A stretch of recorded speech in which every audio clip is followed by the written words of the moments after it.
కాటే సుబ్రహ్మణ్యం, ప్రజాసేన అధ్యక్షుడిని.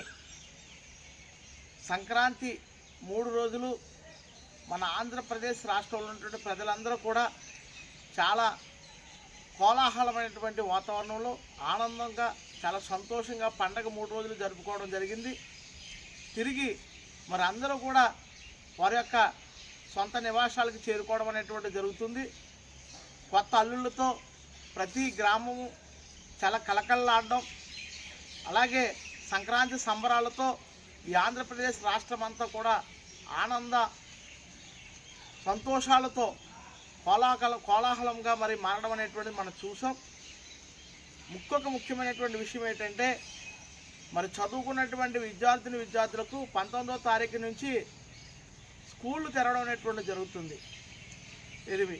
ఈ జనవరి, ఫిబ్రవరి ఈ 2 మాసాలు చదువుకున్నటువంటి విద్యార్థులకి చాలా ముఖ్యమైనటువంటి మాసాలు. ఎందుకంటే మార్చి నెలలో 10th క్లాస్ విద్యార్థులకు, ఇంటర్మీడియట్ విద్యార్థులకు ఎగ్జామ్స్ స్టార్ట్ అవుతున్నాయి. మరి ఇటువంటి పరిస్థితుల్లో చదువు మీద దృష్టి పెట్టి చక్కగా ప్రతి ఒక్కరూ కూడా బాగా చదువుకొని మరి ఎక్కువ పర్సెంటేజ్తో పాస్ అవ్వాలని నేను కోరుకుంటూ ఉన్నాను. ముఖ్యంగా ఎవరైతే దళిత సామాజిక వర్గానికి చెందినటువంటి విద్యార్థులు ఉన్నారో వారందరికీ నేను ఒక ముఖ్యమైనటువంటి విషయాన్ని చెప్పదలుచుకున్నాను.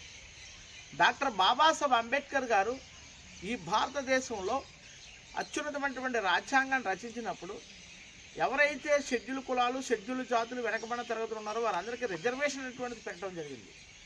అంటే చదువులో కూడా మనకి రిజర్వేషన్ పెట్టారు.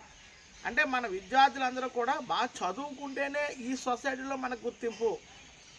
వ్యాపార, రాజకీయ రంగాలలో ఎవరైతే ఉన్నతమైనటువంటి వర్గాలు ఉన్నాయో ఆర్థిక పరంగా వారు బలపడి ఈరోజు ఉన్నతమైనటువంటి స్థానంలో వారు ఉన్నారు.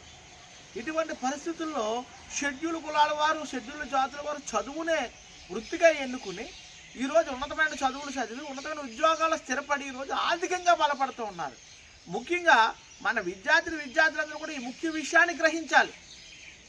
కాబట్టి ఈ 2 మాసాలు కూడా ఉన్నతంగా చదివి చక్కగా ఆ సమయాన్ని కేటాయించి సరైనటువంటి ప్రణాళికను రచించుకుని మీరు మరి హైయెస్ట్ గ్రేడ్తో పాస్ అవునట్లయితే భవిష్యత్తులో మరింత ఉన్నతమైనటువంటి స్థానానికి వెళ్ళగలుగుతారని, అలాగే చదువు మధ్యలో ఆపేసినటువంటి వారు కూడా ఉన్నారు.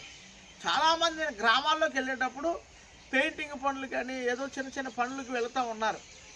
నేను మన షెడ్యూల్ కులాలు, షెడ్యూల్ జాతుల విద్యార్థులకు అలాగే యువకులందరూ కూడా నేను ఒక మార్గం చెప్తున్నాను.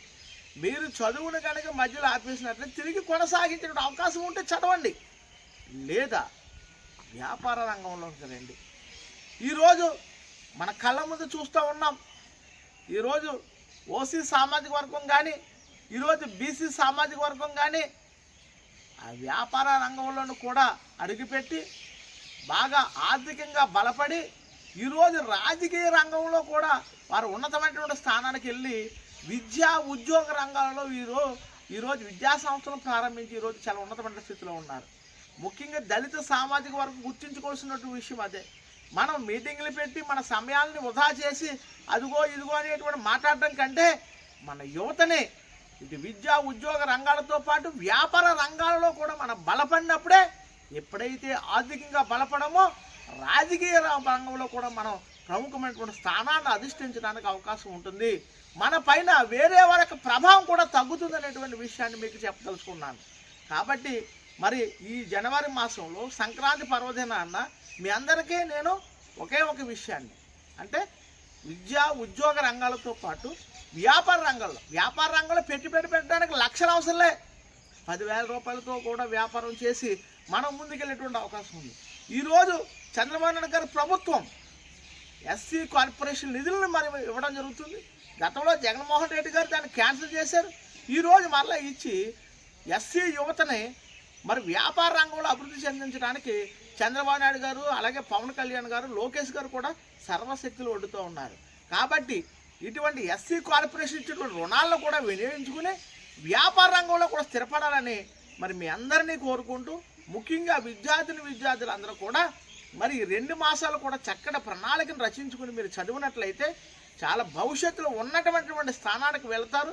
మంచి స్కోరింగ్తో మీరు పాస్ అయినట్లయితే మంచి మరి ఐఐటికి వెళ్ళడం కానీ లేదనుకుంటే మరి మంచి డిగ్రీ కాలేజ్ బీటెక్ కాలేజీలో కూడా మీరు అవకాశం ఉంటుంది కాబట్టి మరి ఆ అవకాశాన్ని సద్వినియోగం చేసుకోవాల్సిందిగా ప్రతి ఒక్కరికి తెలియజేస్తూ మీ కాటే సుబ్రహ్మణ్యం.